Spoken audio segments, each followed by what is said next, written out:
Welcome back to our Time to Thrive podcast. I'm your host, Dr. Krista, and on this podcast, we talk about all things holistic health, give lots of tips and tricks.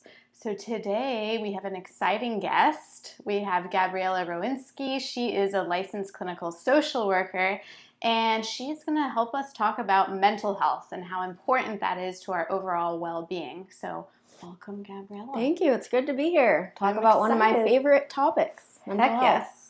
So let's just start out with your story. Tell us about how you got into clinical social working. What was the deal there? So when I was younger, I was in about like 3rd or 4th grade, I could not pay attention in school.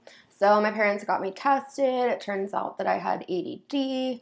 I also grew up in a pretty dysfunctional family. So I was always in therapy, couldn't pay attention, always trial and error with medications to get me like focused in school.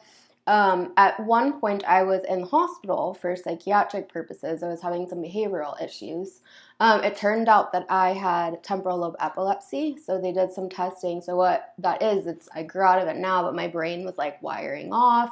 I was having some behavioral issues. They put me on medication, and I was fine. But while I was in the hospital, actually, there was this one woman who worked there. I think I was like on the floor journaling or something, and she just came over and she started talking to me. She made me just like feel just like normal, right? Like she just made me feel like a normal person. And I asked her, I was like, what do you do for a living? And she said, I'm a social worker. So in my mind, I was like, I want to make people feel like that. Like I want to make somebody feel the way that she made me feel, just like normal in an environment that just like was chaotic, right? Like there were so many people there for so many different reasons. It was scary. I was young. So in my mind, I wanted to be like that, to make that difference in someone else's life.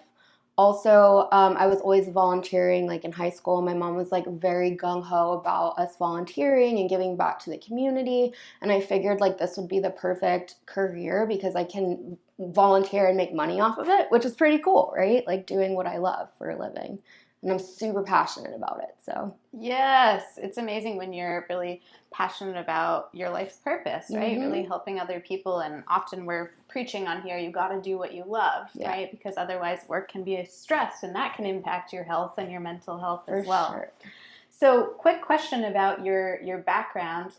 When children are having behavioral problems, is that something that should be investigated, looking into the temporal lobe? Is that very common or not? So I just remember when I was younger, they sent everybody to a neurologist, and just to like make sure that everything, we always say in the mental health field, we want to rule out anything medical before we treat mental health. Mm-hmm. So it was just one thing that they did just to rule out anything medical. And I don't think that it would hurt to get tested by a neurologist if your child is having behavioral issues, and just to rule everything out. So yeah super important.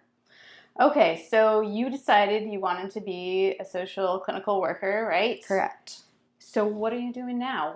What's your practice look like? So I have a really cool job right now. I actually work for a telehealth company. And so what they do is they have clients. So their clients are like hospitals, mental health centers, community mental health centers that want telehealth services. And what telehealth services do is they really provide easy access to care for people in either like rural areas or people who don't have easy access to transportation. Like honestly, there are some people that live like 30, 40 miles away from the nearest mental health center. So telehealth really provides easy access to care.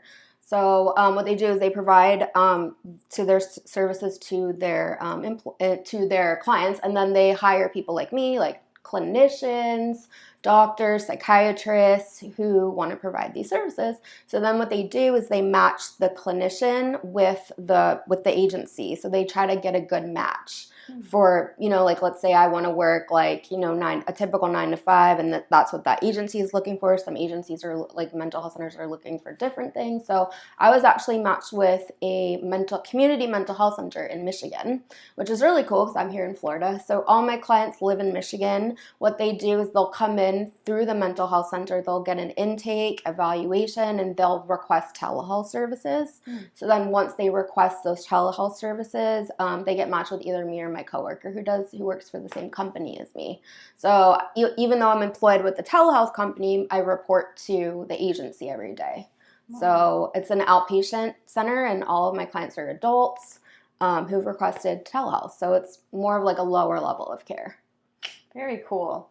Have you found, I know you've been practicing for a long time, have you found any differences between in-person and virtual? I think that kind of depends on the person and like honestly what your person's schedule looks like. Some people like to have that face-to-face interaction, like in-person face-to-face. When you're going through the clinical process, you can have a lot of stuff come up, and some people like that face-to-face, but also at the same time, when you're talking about heavy stuff, people also like to be in the comfort of their own home, right? I think people have a sense of security, and I felt that too on the other side. Like I have a sense of security and safety being in my own home, and they have a sense of safety being in their own home. And honestly, like there are really great connections that can be formed both ways. So it just kind of depends on the person. And if one doesn't work, you can try the other. If that doesn't work, they can always request like a face-to-face clinician. Yeah, I've found that too, that with virtual care, people like it because, they can be in their pajamas or they don't have to drive and be in traffic, which can be stressful. So it has its pros for sure. So I know that mental health and therapy tends to have a lot of stigma along with it. So when people feel that way, is there any way that you talk them through it, or any advice for people who might be feeling that? I think that just like normalizing, like we're all human, we all have stuff, we all go through stuff. I've heard all of the things like I'm crazy, or like I had a lot of family members who told me not to go because they want to keep it like within the family. There's just so much stigma around mental health. I've heard like the most common one is I don't want to be taken in a straitjacket like to the hospital, and handcuffed to the bed. It's seriously, there's a lot of stigma. But honestly, like even working in this profession, I've realized that everybody has something, and it's my job to normalize that and humanize it, right? Like we're all human, we all struggle. Yeah, I think that's really what connects us, is we all have some obstacle that we have to overcome, right? Correct. No one is 100% perfect or, had a perfect childhood or whatever it may be. So we all have stuff, right? Yeah, exactly. And it can be really helpful to talk about it, because I think a lot of people are just suppressing that, and that can really take a toll on your physical being, your whole body, your physiology. It's all connected. Mental health, physical health, and I think just like it can become a cycle sometimes too. I have people with chronic like health conditions, and so I focus a lot on like what can we control. Maybe we can't take the diagnosis away, but we can learn how to manage it better. We can learn to get out of bed even though we want to stay in bed, like the pain is too bad. So they both definitely go hand in hand for sure. So tell us a little bit about your approach, like beginning to end. What does that look like? Yeah, and the thing is, with therapy, it looks so different for everybody. Like, I'll have, someone who's, trying to get sober in recovery, and then I'll have someone on the other end who is like ADHD, anxiety, depression, like grief. There's so much. So what I do, so when I get my clients, so they usually come to me from the intake department. And so what I'll do is the first thing is we have to do paperwork that's like required by the agency. Paperwork, therapy and paperwork. But so we'll do an individualized plan of service. So what that looks like is the client is telling me what their strengths are. And I really like to go off of a strengths perspective, so that gives me some insight in like kind of how to approach the person, what they're good at, right? And then they are able to state what they want to work on in therapy. So this is like the goal setting meeting. And so they have the option too to like invite their family or their support systems to the meeting. Usually they like to just keep it between us, but they have that option. And so then what we'll do is we'll go through the goal, and then we'll come up with objectives. So objectives are, let's say someone wants to work on their anxieties. So they say, I want to decrease my anxiety. So the objective will look like an actual measurable thing that we can look back and measure. So for an example, we can say, if they have an anxiety goal, we could say, I want in 3 months for my anxiety to go from like a 10, like 10 is like through the roof, to a 7. That's measurable, right? We can measure that through our sessions. So that's just like an example. And then what we will do is we'll start the work. So I'll look through every client that comes in gets it through intake, gets a biopsychosocial assessment, which goes through their demographics, their income, what they do for a living, their traumas, like anything. And then they get a diagnosis through intake. So I will go through that thoroughly. I will ask some questions. I'll take notes. So after those 2 sessions, I kind of get a better idea of what to work on with the client and also what the client wants to work on. Like it's their session, right? So I'm very goal-oriented. Every therapist kind of has a different approach, but I'm very goal-oriented. So I like to break things down for my clients in very like manageable pieces. So maybe I'll give them suggestions. Maybe they just want to spend the whole session talking and like feeling validated, right? Like we all want to feel validated. So I'll do that. Like it just looks so different. So that's like the therapy flowing. Some days, a client will have a crisis, so we'll have to deal with that, or so it just like looks so different. And then every 3 months, what we do is something called a periodic review. So the periodic review will be looking back at the goal and measuring the progress. So we're always like measuring progress, making sure we're headed in the right direction. The therapy process is like it's roller coaster, right? There's going to be times when you feel like you're not making progress, times when you are making a lot of progress. But I always like to say any little inch like forward is progress, right? Even showing up to therapy that day, even if you didn't want to show up, is progress. And that just looks so different for everybody. And then I have so many clients that have discharged from the therapy process, and they're just like, thank you so much. Like I've come so far. It's really cool to see the process, like the therapeutic process play out, and it just looks so different for everybody. Yeah, I can imagine that's super rewarding, seeing people kind of transform and feel more confident or stable or whatever their goal may be. It's like really awesome. Yeah, and I think, what you're talking about with the goal setting is common in any industry, right? Key performance indicators is often what they're called, KPIs. And so, in regular medicine, maybe you're looking at labs, or it still could be objective or subjective data as well, like reporting on your sleep improving or stress levels or all of those things. So I think that's a great way to look at it. Yeah. Do you find that people have trouble expressing what their strengths are? That's actually the question that a lot of people stump. Like, they're like, I was not expecting that question, because I think a lot of times people look at their weaknesses, and people are super hard on themselves. That's like one thing as a therapist that I help people with. People are their own worst enemies. So if I can get someone to list their strengths and work from like a strengths-based perspective, that's just, it helps them so much. It helps them feel empowered. Like, even if it's just like, I showed up today on time, like something super small that ends up being like it's great though. Like, I think we undermine our strengths and what we're good at, and we're just like always focusing on what we suck at, which is not a good way to look at things. Yeah. So do you have any other tips or tricks for people to start changing that perspective? Like you just mentioned, like small things like writing that down every day or just thinking about it. I have one of these rules with my clients who focus on like self-esteem. Every time that you are hard on yourself, like every time in your head you say something that's like not good to yourself, you have to then come up with a positive thing to say, or like a more realistic thing to say about yourself. So let's say someone's like, oh, I feel like ugly today or something, nope, hey, I said that. Now I have to say something like more positive about myself. So I really like dig into people's thoughts. That's part of the therapeutic process, is like really examining somebody's thoughts. And that's a really important perspective to change, because there's been a lot of research even on healing, that if someone has a more positive mindset, they're much more able to heal and more quickly than someone who's more in a negative frame of mind, which, like you said, is very common for most of us. So the more we're able to switch that, the actually healthier we can be. Yeah, I will tell you, mindset is everything. Sometimes I tell my clients, just like fake it till you make it. If you wake up out of bed and you're like, I'm going to have a bad day, like everything's going to suck, like it's just everything's awful, you're going to have a bad day, right? Like, because your mindset's already that.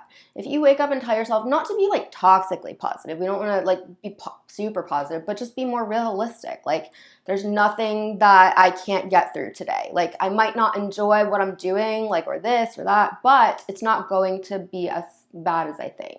And I think that mindset really is everything. So yeah. So let's talk about goals for a second too. We talk about strengths, so goals.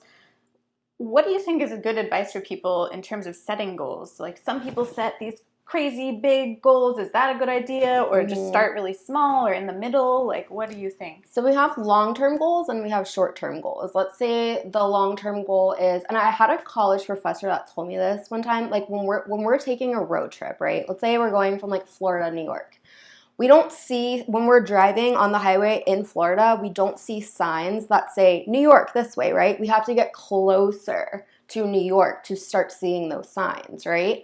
So it takes time. We can't just set a long-term goal and just get there tomorrow, right? So what I help my clients with is breaking down the long-term goal into like more manageable pieces. Right? So let's say their goal is to buy a house, right? I want to buy a house within the next 2 years. Okay, what do we need to do like this within the next 3 months to get there? So maybe you need to start saving money, right? That's clearly what we need to do. So maybe someone's really not good at saving money. So then we'll really like break down your long-term goal into shorter, more manageable, because that's a really stressful goal, right? Buying a house, right? Somebody's not anywhere close. So I help them to make it see that it's possible to do that, but with smaller tasks. Does that make sense? Yeah, so it sounds like it's important to focus kind of on the how. You have your goal, but how is it going to be? How are we going to get there? Yeah. Right? Like, that's important. Okay, I like it. So what would you say to someone who doesn't know if they should seek out a therapist or not? Like, how do you know when you should do that? I think there's a lot of different answers to that. I think that it's really good to have somebody to talk to, have someone like a therapist, a professional that's been trained to like validate you, just to make you feel heard and seen. But then there's also times that people struggle mentally, right, with depression, anxiety. I've had a lot of clients like have really bad mental health to the point where they can't get out of bed. They can't, they're crying. They lost their appetite. They're having trouble, like me as a child, focusing in school, right? Like there's just so much like that has to do with mental health to see a professional about. And then at the same time, there's also that stigma of like, I don't want to be judged. I'm not here to judge you, right? Therapists are not here to judge you. And if you ever feel judged by a therapist, like that's not good, right? We're not here to judge. We're here to do a job. We're here to help. And so I think, I think that there's no right answer in terms of like, seeing a therapist. Everybody's just so different, but it's just always like encouraged. Even to just have somebody I just have clients that just like come in and talk about how their week went, It's good to just make sure you're kind of on the right track sometimes with life. So if people are unfamiliar with therapy in general, are there different types of therapists? What should people look for? How can you find a good one? Yeah, and like every therapist, like I was saying earlier, has their style.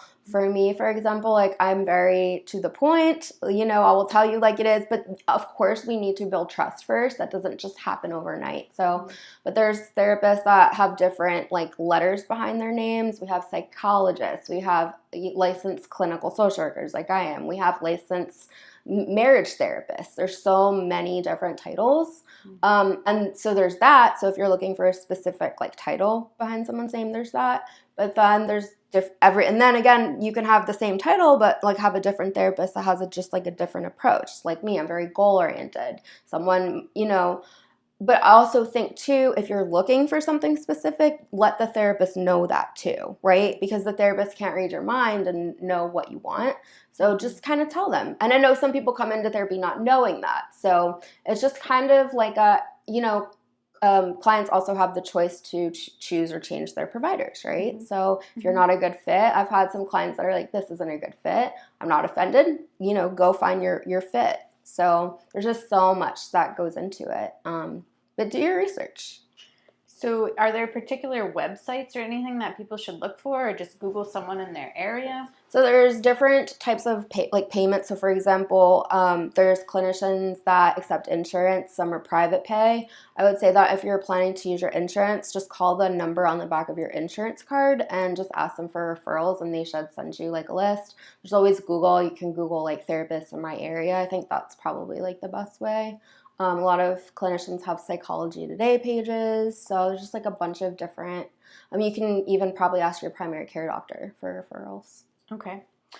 Yeah, I think, as you mentioned, with all healthcare providers, it's really important that you resonate with that person. I often say that with, your primary care or even your acupuncturist. People will try things once and they're like, oh, I had a bad experience, so I'm not going to do it. There's people that I have had therapy with, my clients, that have been not offended by something that I've said, but have been uncomfortable with the process. They have told me that they have wanted to stop. Right. But these are people that are kind of passive in their communication approach and don't have the experience to stand up and say, hey, I like this or I like that. So therapy is actually a really good way to practice being more assertive in what you're looking for. And I always say that if you are too comfortable in the therapeutic process, you're not growing. So I like for my clients to get uncomfortable because it means that they're doing something different and they're changing. So if I'm doing something that maybe I'm talking too much, maybe I'm talking too little, maybe I'm not giving enough suggestions, maybe I'm giving too much, maybe I'm right. It's good for the client to say, hey, this is more of what I'm wanting. So that gives me, I'm not perfect, right? And I'm still always learning in my field. So it gives me a chance to say, oh, thank you so much for telling me what your needs are. So it's just it's always a growing process for them, and it's also a growing process for me.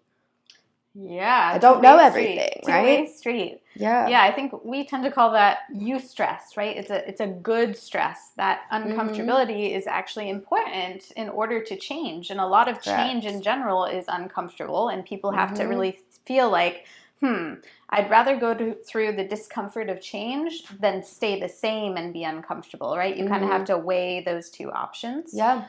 But I think that's really important piece for everyone to hear. Get uncomfortable. You will grow. You will learn from it. For sure. For sure. It's not an easy process. And I give credit to anyone going through therapy, everyone. Yes. So let's talk about some self-care practices, things you think people should be doing every day to just work on mental health. What tips and tricks do you have? I know that one of the most common ones, that I hear is I'm way too busy to do anything for myself. We're all super busy. We all have stuff going on. I always say you have 10 minutes in your day to make time for yourself. 10 minutes, even before bed, just 10 minutes to just breathe, meditate, do some breath work, do anything, take a little bit of a longer shower, go buy that extra thing for yourself if you can, right?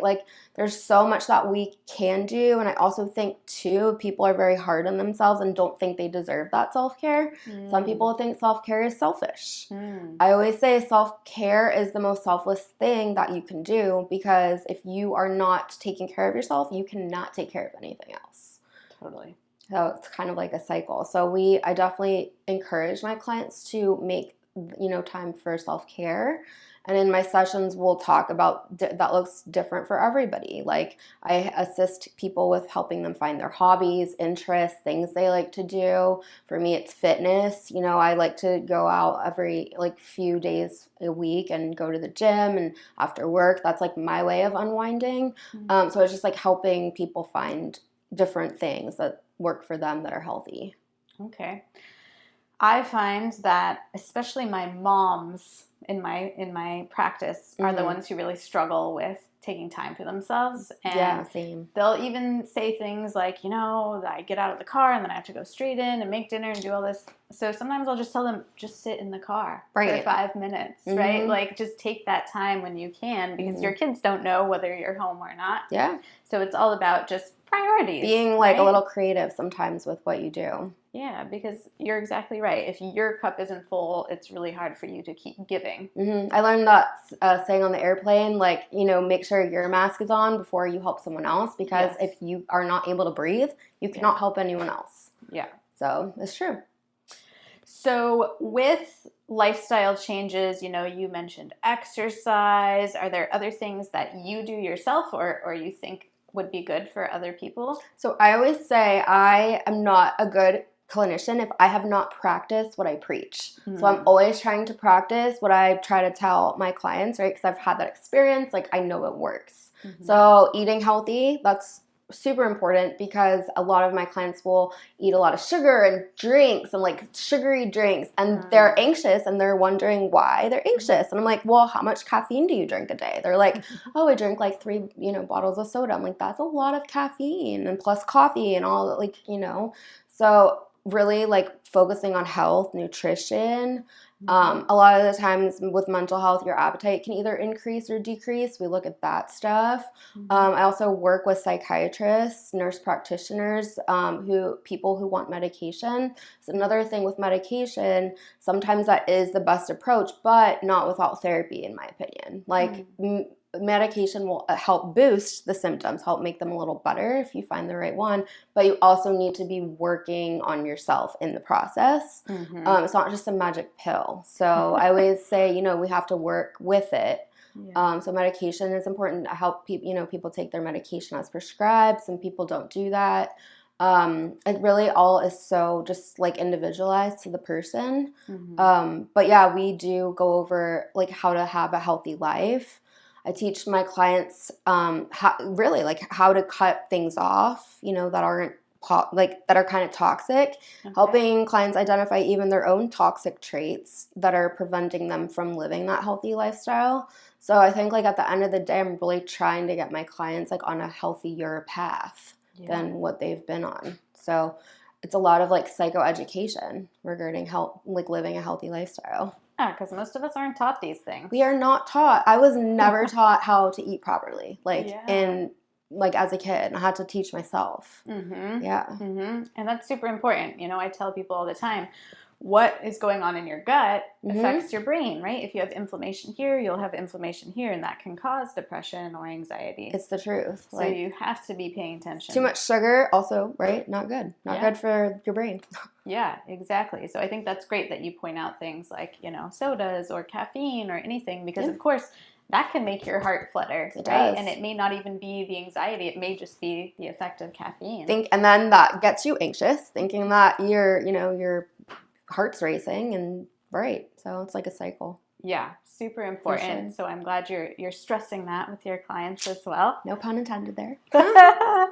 Okay, so another question for you. Let's dive into the boundaries that you mentioned, because I think a lot of people need help with this, like really setting those boundaries, knowing when to do that, how to do that. So what suggestions do you have? I have a lot of people pleasers that come to me. Okay. A lot of the times that's a trauma response from childhood, feeling you need to please, like you've had parents that maybe expect too much from you or didn't expect enough. So there's a lot of people that come to me like they're walked on, they can't say no, or they say no all the time, right? So there's like, we have super passive people, and then we have super aggressive people, and the goal is to be more assertive.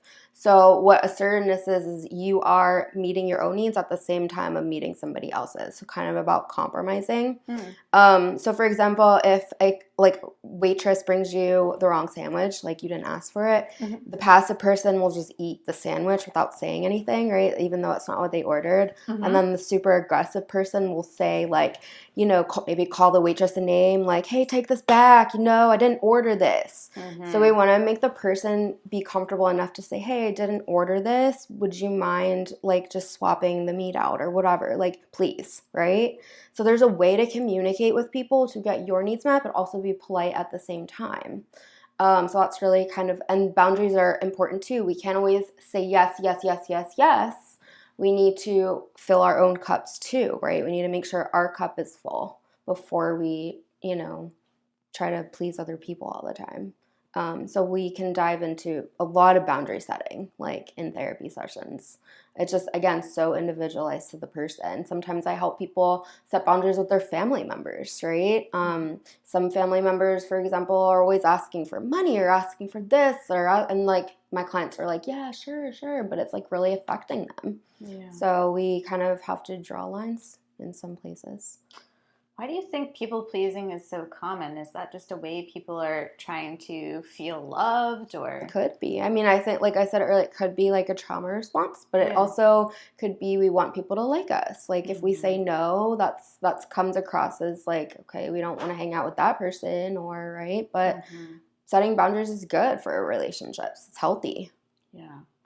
Yeah, there's actually different personality types, and those personality types can affect your health picture and put you more at risk for certain diseases as well.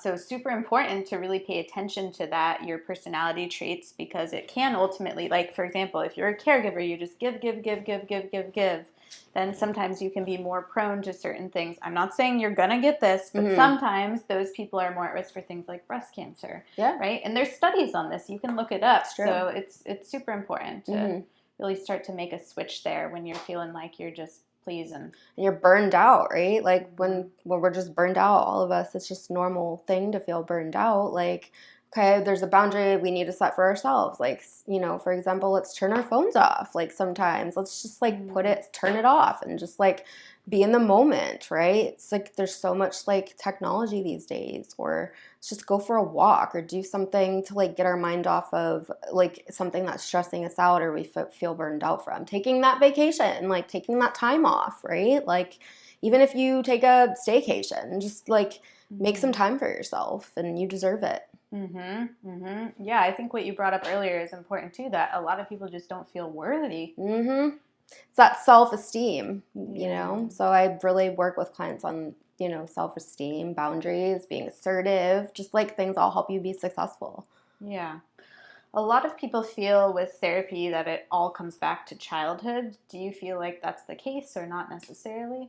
A lot of my clients will want to process their childhood because clients, we tend to have like core beliefs, like a core belief from our childhood. Like, let's say we had like a mother that like screamed at us, told us we weren't worthy. Like there's things that happen from our childhood.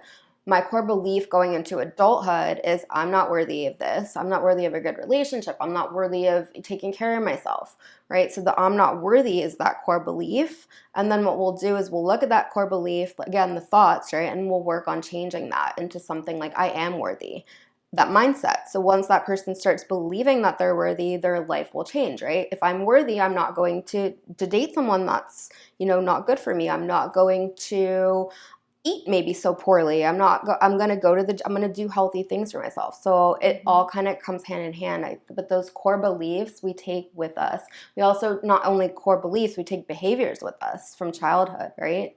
I have a lot of clients that maybe were deprived of like food or clothing. And so now they hoard, or now they binge eat because they don't feel like they're going to get the food when really that they're not in that place anymore. So it's a lot of trauma work. Trying to switch like a lot of thinking and behaviors around. So, but again, we don't need to dissect inner childhood. We can work on the present, you know, like again, everyone's treatment looks so different, and there really is no right or wrong answer. It's just like whatever works for the person. Okay. Do you feel that talk therapy is always the best option, or are there other types of therapy that people can do that don't involve talking as much? There's EMDR therapy. It's so I forgot. Oh, I always forget this. It's eye movement desensitization reprocessing. There we go. And you actually have to get trained for this. And it really is helpful for people with trauma, with addiction, like recalling things. So it's like a specific trained thing that therapists are trained in. There's more of like a structured approach to therapy. Let's say someone doesn't really want to come in and talk. Like there's a lot of clients that don't really want to talk. We will do like more of a structured thing. Like a structured worksheet on like maybe anger or I also do workbooks. So like dialectical behavioral therapy is a good one. What dialectical behavioral therapy does is it focuses a lot on like interpersonal relationships, mindfulness, a lot of emotional regulation, right? Some people don't know how to regulate their emotions. And so we'll work on that. So it is talk, but it's also structured activities as well. That's awesome. I think that's good for people to know because certainly a lot of people don't like to talk. Yeah, I mean, I do have some clients that will come in for the whole session and they'll just talk and I won't say a word and they're like, I feel better. I'm like, I'm glad that worked. Like, you know, there's some clients like that, but there's others that need more of a structured approach. So, okay. So you mentioned phones earlier. I did. And it seems like mental health issues are kind of on the rise. Do you feel like that technology piece is part of that, or is it just diagnosis diagnoses are getting better, or what do you think? I think there's like pros and cons to technology. Like I've had a lot when I used to work with kids. They saw things on TikTok now that are like pro mental health, like, and they're like, I saw it on TikTok, like all my friends are going to therapy. Like it's like it was almost kind of like a trend, but it's like a good trend, right? Like so, I think social media and the internet can have such like either a positive effect on people or like a negative effect on people, and then that also comes into boundaries, like. If you are following a bunch of like people on your social media that are not good for you, a lot of times people on social media too will post like only the good things about their life, which is fine, right? People can do what they want, but I have to tell my clients like there's also things going on behind that person's like life, because we do a lot of comparing on social media. Mm-hmm. If something is not good and healthy for you that you're looking at, let's not look at that. Like let's kind of, I know there's only so much we can control about what we see, but I think social media and the internet can be one of those things that we kind of like have to put boundaries on sometimes. Yeah. I was just reading this study about teenagers and actually them having really poor sleep because they're so obsessed with phones and missing out. Like, what did they miss while they were sleeping for right? 2 hours? Yeah. So that can be really difficult. It can affect us in different ways, because then if you're not sleeping, then you can't decrease inflammation in your body. You can't focus at school. There's all sorts of things that might make you more irritable, right? So it's all connected. Yeah. One of the best self-care things is to turn your phone off sometimes. Like put it on do not disturb. Yeah. Like don't answer personal calls during work, and don't answer work calls during like, your free time. Totally. That's a big one. I think really also, if you can keep your phone outside of your bedroom, that's good. I know a lot of people keep their phones there because, someone might call with an emergency, all of that, but that creates a low level of anxiety. It's like anticipatory anxiety all of the time. That's true. Kind of like when you have to get up early for the airport and you just know that's going to happen and then you don't sleep. It's the same thing with your phone. Yeah, so you just kind of have to figure it out what works. Yeah, that's a tough one for sure. Okay. So we talked about social media. I'm glad you brought up EMDR because that's a really great one, I think, for a lot of folks. Do you have any good stories of clients, like maybe someone who had a great transformation that someone might relate to who's listening to this, so they can have an idea of what could potentially change for them? Yeah, and of course I can't state names or state like personal demographics, but just like examples of, I've had like some older clients come in and they think they need like severe treatment for like depression, for example. Like they were looking into like just like all these different like treatments for depression, right? And I was like, have you tried like working on yourself? Like, right? Like, and so we start the clinical process, and we almost have to do emotions 101. Like we have to go back to like kindergarten and literally like teach older people how to like identify even what they're feeling, because a lot of the times people, again, aren't taught emotions in school. It's just something like we kind of have to learn on our own sometimes. So I've had clients that come in and they're very depressed, and then I give them tools, like actual tools. They don't need meds, right? Just tools they can put in their tool belt to regulate their emotions. And I've had several clients that like can actually use these tools outside of session and do the work and see the progress.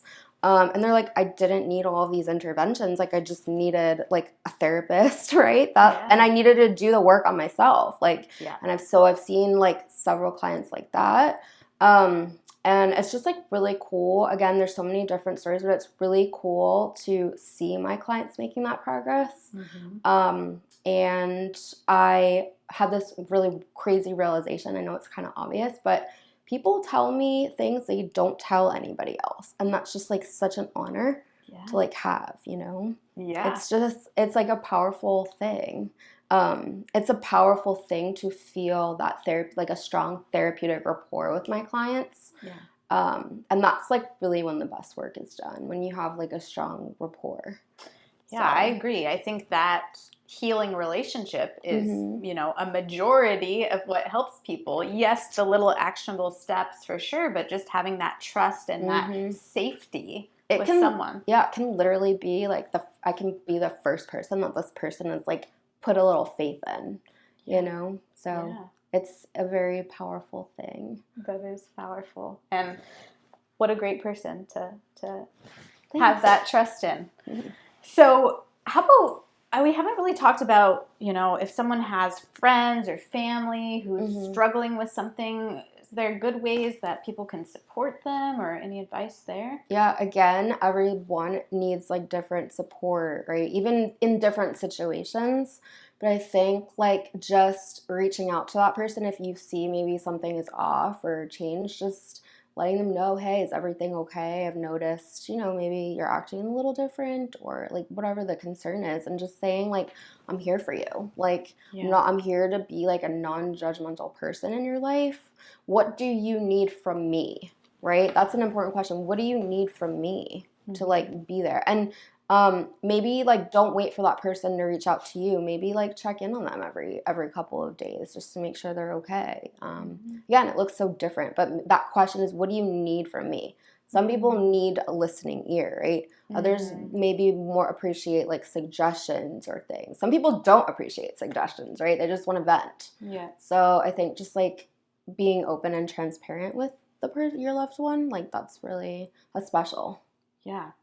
Yeah, I mean, I've experienced that in my own life, in my own relationship. Sometimes I just want to vent or talk about. I don't want actionable steps. I don't want solutions. Right. So sometimes you have to voice that because your partner or your family member or whomever may not know what you're wanting. We can't like read each other's minds, which is another thing people struggle with. We cannot mind read. So sometimes we have to just communicate what we need. Sometimes people don't know what they need. So then I help them figure out what do you need, That's another thing. How do you figure that out? Yeah, we just go through different maybe scenarios, like, hey, would you appreciate that, or would you appreciate this? Like, what works for you?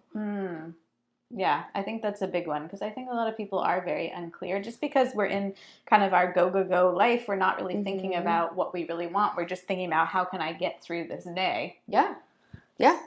That's tough. I think everyone right now should think about what they want in their life and have that picture. Because you talked about earlier too, affirmations, right? Saying I am worthy. That's really a huge, strong thing that you can be doing every day. Or maybe you need it visually, put a little post-it on your mirror in your car or wherever. One of the cool things I get to do is just like empower my clients. If they want a certain life, like it's my job to help them realistically get the life that they want. And it's possible. Like you can rise out of the worst situations of your life, like, and end up on the other side if you really want to. And so I've seen it. Like I've seen it with so many of my clients, like even within myself, right? Like we can rise up from the worst times and be successful. Yeah. We just have to, everybody has different challenges. What might be easier for someone becomes difficult for others. Like we're all just like given this life, and we have to just like deal with what we're given, but also we can change things. So it's my job to kind of help my clients see that. It's really cool. Yeah, I love empowerment. Education is a big piece of that, obviously, but also what you said earlier, one pill isn't necessarily going to solve your problem. It's not like if you're anxious, it's not that you have a deficiency in Prozac, for example. I say that a lot. That's funny. But you actually might have some underlying things going on. And if you can start healing yourself through self-development, through nutrition, through exercise, through self-care, all of these things, then you're doing the work. You're becoming in control of your own health, which is really amazing. Yeah, like that medication might lower your heart rate a little if you have social anxiety, right? It might like lower it, but you also have to put yourself out there and challenge yourself. Baby steps, right? But like you have to do the work. Yeah. Yeah, I'll tell a story. Actually, you guys in the podcast know Dr. Adam. So he actually used to have very severe social anxiety when he was a teenager. And I've seen home videos of him. And he wears, those sweatshirts where you can pull the little cords. And so his face is like only seen this much. And people would talk to him in these videos, and he would like sulk back into the side of the room. Like he wouldn't even go up to a food counter to order food because he was so afraid of what someone might think if he, fell or he tripped or he stuttered. He had a little stutter going on. And so, for him, transforming that, being able to change now in a place where he speaks in front of people, he's really great with social dynamics. Yeah. He had to really put in that work, right? He had to study. He had to learn how to interact with people because he wasn't taught how to do it in a way that felt comfortable for him. Right. And he had to go through those experiences and feel, wow, this is what it's supposed to feel like. I can feel this way. How can I reproduce that? How can I do it again? And so these are the things you can do even without medication. Sometimes you need the medication to jumpstart that. But I think one of the key takeaways I'm getting from you today is just there's so much you can do lifestyle-wise to really take control. We have more power than we think. And if we never, again, like, let's say we have a fear, right, of like social anxiety, but we never put ourselves in a position to fight that fear, fight that thought, then we're always going to be scared, right? So like we have so much more power and control than we think we do. And it's like my job to help bring that out in people, right? Again, their strengths and what they're good at. And yeah, a lot of the times our thoughts are like really holding us back. Yeah. Are there any other societal factors that you feel like are affecting people in kind of a negative way? I think one of the biggest ones is like we're comparing constantly like our lives to other people. And that's like one of the most toxic things we can do, because let's say someone, you know, might look on the surface might look up. Everybody has challenges. So I always do like the burner comparison, right? So like when we're cooking, we have like different burners, right? So I always tell my clients one burner might be like relationships, career, I don't know, like your intimate relationships.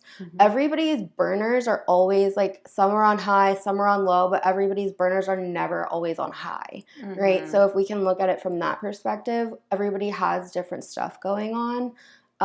That's like a really good thing to like work on with people, is like stop comparing your life to somebody else's, because it's toxic. It's just not good, right? Like nobody has a perfect life. Yeah. I wonder where that stems from, like why we think we need to compare something that we've learned somehow. It's good to like be inspired by people, like, oh, I want what that person has, but like, is it realistic to like have everything that person has? Like, you know, everybody again struggles, and nobody's life is perfect. So instead of like comparing your life, just maybe to someone else's, compare your own story, like your own success, you know, to where you were last year. Yeah. I love that you said, you know, even just showing up for yourself, like in therapy, that's a big progress. deal. It's a really big deal. Because like some people will say in this session, like, I don't have any strengths. I'm like, you showed up today. Like, you know how many people aren't in therapy that, you know, are thinking about it or what? Like, you took a really big step just showing up. And they're like, yeah, you're right. Like, I did. Yeah. Yeah. I know there's, you know, the theory out there that even just 1% progress, right? That's still progress. That's literally what I tell my clients. Like 1%, like even 0.5%, you're still better than you were 3 months ago, right? And I think people have to understand that it's not like you have to make progress in everything all at once. Like there's the idea of the balance wheel. Have you seen that? Where kind of like you said, you know, there's the relationship sphere, there's maybe a travel sphere, there's a family sphere, there's a work sphere, and you can kind of rate how those things are feeling in your life. Like maybe your relationship's only at a 6 out of 10, but maybe your work is at a 9 out of 10, right? So you can create that kind of wheel and see, and then you can start working on even just one of them. And if you can improve that by 1 point, right? At the next time you look, maybe you look quarterly, like you said, you reassess every 3 months. That's great progress. It's about too like what the person values. Like maybe some person values their career more than they value the relationship at the time, right? Like so, it's just about also discovering what's important to you in your life right now. Yeah. So all these things people have to get clear on. There's a lot, right? Yeah, there's a lot that makes up somebody. And I think people don't spend enough time reflecting per se. Like generally, when people do that, is finally at night when you go to bed, and then you can't sleep because you're reflecting. So do you have any advice for like how's a good way to reflect on your life, or is there a certain time you should do that, like quarterly, or what are your thoughts? Like in the therapy, actually, like that's why we have those 3-month reviews to see, like, let's stop and think about what we've been working on. Like, has this been working? Do we maybe need to take a different approach? We're not always going to have progress every single day, right? Like there's going to be times when we don't. So there's that, but also I also encourage my clients to journal. Journal what you're feeling. Like, you know, that's a good way to not rely on somebody else, is to journal, right? Like that's a good self like regulation method. Or creating a support network. I wanted to talk about that. I've realized in my own life, creating a really strong support network, not only just like people, but like the gym, like just maybe feeling like you're a part of a community somewhere that you can have friends that you can call, like maybe not all the time at 3 a.m, but like if you, right, if someone you're really struggling, to have that support network of like reaching out and normalizing that it's okay, like you're not a burden to somebody else. People that really love and care about you will want to be there for you, and vice versa. Like they should return that favor to you, you know, when you need it. So I think that's also really important, creating a good support network, but also at the same time, learning how to self-reflect on your own, like by journaling or doing whatever it is that works for you.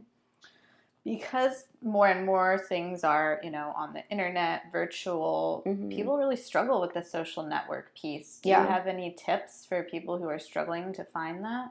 I mean, I personally work from home, and it can be isolating sometimes, so I may have to make an effort to actually, like, I know there's like Bumble BFF. I've met like you on Bumble BFF, right? Like we met through Bumble BFF. So there's people out there that are also looking for connection. You just have to like put yourself out there to make that connection, and it's not easy to just be like, hey, I'm an adult, will you be my friend? Like I need friends, right?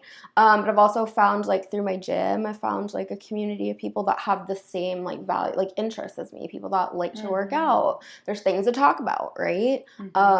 So just finding something that you like to do, an interest, and maybe like going to a meetup group, like maybe there's a meetup group or like other things that we can explore you doing. But yeah, I think just like having that support network is super important.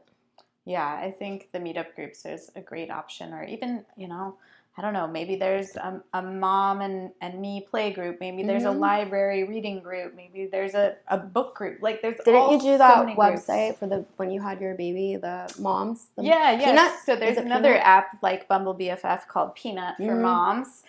So that's a great way. So technology is to our benefit too, because it can connect us when we're feeling kind of isolated. But another point I wanted to say about the social support is, yes, you want that person who loves you and is going to pick up the phone maybe at 3 a.m. But also, if you're that support person, know that you can say no and you're still a good friend. Correct. And that's why we also teach people to be independent, right? Like, I can get through this without reaching out every single time that I'm like upset, right? Yeah. There's other things you can do to self-regulate. Yeah. And we'll go through all of that in therapy. Any other things that you feel like mental health really impacts in terms of overall health? Like we kind of talked about some sleep stuff, but other things that you've seen that people start to have issues with when they're struggling emotionally? I just think like overall functioning, like, right? So we can look at like hygiene, like activities of daily living, like even chores. We don't think about that. Like when we're actually doing them, we don't think about how hard they can be. Just anything, again, everyone's life is so different, but when it starts to like affect your functioning, right? Even like sometimes when we're not in a good mental space, like we can start, like everything kind of seems to appear really slow, like, or really fast, just like paying attention to like what your baseline is of functioning, like how do you normally function, and just like really being mindful of like how you're functioning, right? Like, and then talking to a professional, right? Reaching out to your doctors if you feel like something's off, or your therapist. It's can be hard to tell when you're in the situation that you might need help. But also if like other people that really care about you are starting to say things too, that could just be a sign too that you're not functioning at your best or at your baseline. Yeah. So totally. I find, a lot of people will struggle with digestion, for example. Like maybe if they're feeling anxious, they're not digesting as well. They might have diarrhea, or they get bloating or something like that. Same with blood pressure. Yeah. That might go up if you're feeling anxious, or vice versa. The blood pressure might go up and then you might feel anxious. Right? So there's a lot of different physiological signs too that may point to actually having some imbalances in your neurotransmitters, because your neurotransmitters are made in your gut. So if your gut is off, then this can be off. Yeah. And vice versa. It's such, like mental health and physical health, again, are so like intertwined. So also like maybe teaching my clients to be aware of like with their body and how they're feeling in their bodies, being mindfulness, right? And also too, a lot of the times with trauma or just like with mental health symptoms, it can start to affect your physical health. It's such a mind-body like connection. Especially when your nervous system is not functioning properly, you can start to feel sluggish. You can start to, your heart rate can start to increase or decrease, and your same thing with like your appetite, which affects your physical health. So it's like all connected. Totally. Anything we haven't touched on yet that you want to share to the audience? I don't know. Just like, don't be afraid to reach out for help, I think. Yeah. Like, again, we're not here, therapists are not here to judge you. We're here to be there for you and empower you and listen and provide whatever you need. Even if you are thinking about it, just like take that step. Yeah. If there's one thing that you could teach the world, like maybe a saying or something, what would that be? I know, it's always a tough question. I just think too, and like personally, I've been working on creating the life that I want. I had to like at some points like start over again, and it's scary, but it's doable. And again, just like don't look at the whole goal, look at breaking things down into smaller parts, and like eventually you'll get there. With again the right support networks, the right everything, like. You can do it. Like, you can create the life you want. Love it. Yes. So if people want to reach out to you or find the company you work for, any information you can share so they can find you? So again, I work for a telehealth company, and what I do is I work for a community mental health center. So if you're wanting to find like therapy, like a therapist, maybe reach out to like your community mental health center. I'm personally not taking like clients because I work through this agency. You would have to come through the agency to like work with me. But like I can share my Instagram is Gabriela.R216 if you want to like reach out to me there or have any like questions about that. Or you can just Google my name, I guess. You can find Gabriela. My last name is Rowinsky. There you go. So everyone, if you have any more questions about mental health or therapy, or you're just not sure how to, support someone, Gabriela is willing to help you there. So thank you all so much for listening today on our Time to Thrive podcast. Each week we'll come back and we'll give you more holistic tips and tricks. But today we learned some great ones from Gabriela. So I really hope that you put these into practice. Until next time, keep thriving.